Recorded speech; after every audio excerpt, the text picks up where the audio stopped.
নমস্কার, কেমন আছেন সবাই? আজ এক রোদ ঝলমলে রবিবারের সকালে আপনাদের স্বাগত জানাই। আজ রবিবার, হাতে তেমন কিছু কাজ নেই, তো রুমে কিছু রান্নাবান্না করা যেতেই পারে। চলুন বাজারে গিয়ে কিছু জিনিসপত্র কিনে আনি, যেটা দিয়ে আজকে আমরা রান্নাবান্না করব। যেহেতু আমি ব্যাঙ্গালোরে থাকি, তো বাঙালিদের পছন্দের সমস্ত ধরনের সবজি বলুন বা মাছ বলুন বা সামগ্রী বলুন, সব কিছু কিন্তু ব্যাঙ্গালোরে ততটা অ্যাভেলেবল পাওয়া যায় না।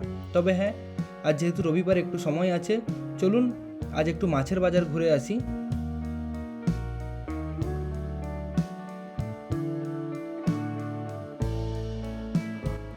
চলুন আজ বাজারে গিয়েই দেখে নেই আজ কি কি মাছ আছে। তো বাজারটা এখান থেকে কাছাকাছি 4-5 কিলোমিটার দূরে, তো চলুন বাজারের দিকে যাওয়াই যাক। বাজারের দিকে যাওয়ার পথে দেখি রাস্তায় গণেশ পুজো উপলক্ষে প্রসাদ বিতরণী চলছে। তো ঠাকুরের প্রসাদ খেতে কারই না ভালো লাগে, গাড়ি দাঁড় করিয়ে একটু তাহলে প্রসাদ খেয়ে নেওয়া যাক। সঙ্গে দেখুন কত সুন্দর ঠাকুরটা তৈরি হয়েছে। তো এই মুহূর্তে আমরা প্রসাদটা নিয়ে নিয়েছি, দেখে তো খুব টেস্টি মনে হচ্ছে। প্রসাদটা খাওয়া যাক। প্রসাদ খেয়ে চলে এলাম আমরা মাছের দোকানে। এটা একটা সরকারি মাছের দোকান। চলুন ভেতরে গিয়ে দেখা যাক কি আছে।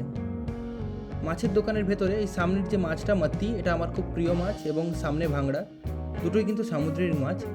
আর এখানে স্কুইডটা কিন্তু ব্যাঙ্গালোরের লোকেরা খুব পছন্দ করেন খেতে। সঙ্গে ভেটকি মাছ এবং বিভিন্ন ধরনের সামুদ্রিক মাছ কিন্তু এখানে আছে।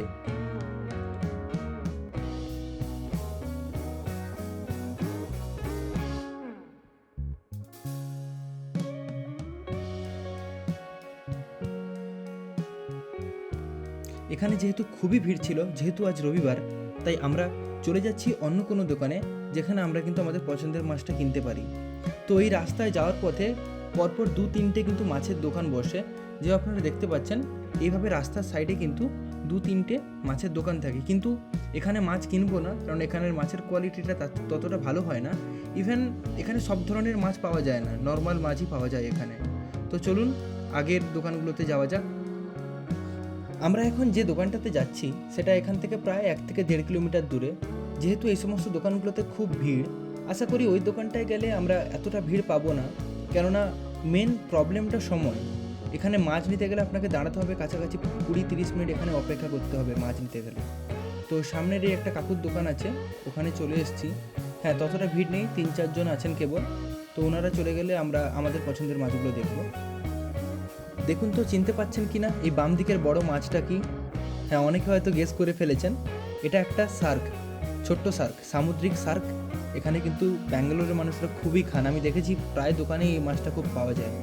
সামনে সাদা রঙের পমফ্রেট, চিংড়ি, বাগদা এবং বিভিন্ন ধরনের সামুদ্রিক মাছ এখানে আছে। তো আজকে বাজারে এসে মাছগুলো দেখে পমফ্রেট মাছটাকে দেখে টাটকা মনে হচ্ছে, তো হাফ কেজি পমফ্রেট মাছটাই আমি নিচ্ছি। এখানে কিন্তু মাছের দাম খুবই বেশি। পমফ্রেট মাছের দাম 800 টাকায় ব্যাঙ্গালোরে কেজি এই দোকানটাতে। ইভেন এখানকার প্রায় সমস্ত দোকানে সমান দামই থাকে, এই 10-20 টাকার হেরফের থাকে। তো হাফ কেজি পমফ্রেট মাছটা নিয়ে নিচ্ছি, 400 টাকা পড়বে আমাদের। মাছটাকে বাড়িতে এনে ভালো করে মাছটাকে ধুয়ে নিয়েছি। মাছে এবার একটু লবণ মাখিয়ে দেব, এবং লবণের পর আমরা দিয়ে দেব মাছে অল্প একটু হলুদ লবণ দিয়ে মাছটাকে একটু ভালো করে মাখিয়ে আমরা রাখবো।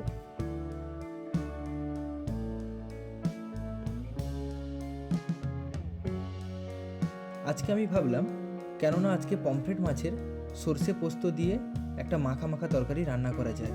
তো প্রস্তুতি তারই করছি। প্রথমে ভালো করে হলুদ লবণটা মাখিয়ে মাছটাকে রেখে দিতে হবে, তারপরে মাছটাকে শ্যালো ফ্রাই করে নেব। রান্নার উপকরণ হিসাবে আমরা 2 চামচ সরিষা এবং 2 চামচ পোস্ত নিয়ে নেব, এবং দুটোকেই একসঙ্গে বেটে নেব। আর হ্যাঁ, সঙ্গে 2টো কাঁচা লঙ্কাও দিয়ে দেব, যাতে ওই তেতো ভাবটা ব্যালেন্স করতে পারি। কড়াই বসিয়ে দিয়েছি, কড়াই প্রায় গরম হয়ে গেছে। তো কড়াইতে আমরা তেল ঢেলে দিচ্ছি।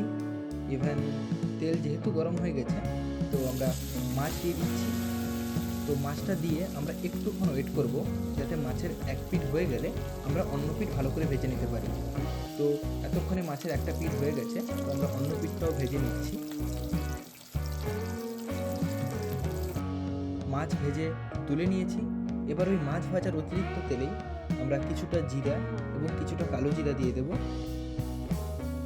ওই গরম তেলের মধ্যে এখন আমরা টমেটো পিউরি অ্যাড করে দেবো। হ্যাঁ, টমেটো পিউরি অ্যাড করার পরে দুটো কাঁচা লঙ্কাও কিন্তু আমরা এর মধ্যে দিয়ে দেবো। এই কাঁচা লঙ্কাটা একটা ভালো ফ্লেভার নিয়ে আসে তরকারির মধ্যে। তো কাঁচা লঙ্কাটি দিয়ে কিছুক্ষণ ভালো করে এটাকে নেড়ে নেব, যতক্ষণ না কাঁচা টমেটোর একটা গন্ধ ওটা চলে যায়। কাঁচা টমেটোর গন্ধ চলে গেছে, এখন আমরা বেটে রাখা পোস্ত এবং সরিষার বাটা এর মধ্যে অ্যাড করে দেব। এটা অ্যাড করার পর ভালো করে কিছুক্ষণ ওটাকে কষিয়ে নিতে হবে। মশলাটা কষে গেলে পরে আমি আর একটু জল অ্যাড করব, এবং জল অ্যাড করার পরে ঝোলটা যখনই ফুটে আসবে তখনই কিন্তু আমরা ঝোলের মধ্যে মাছটা দেব।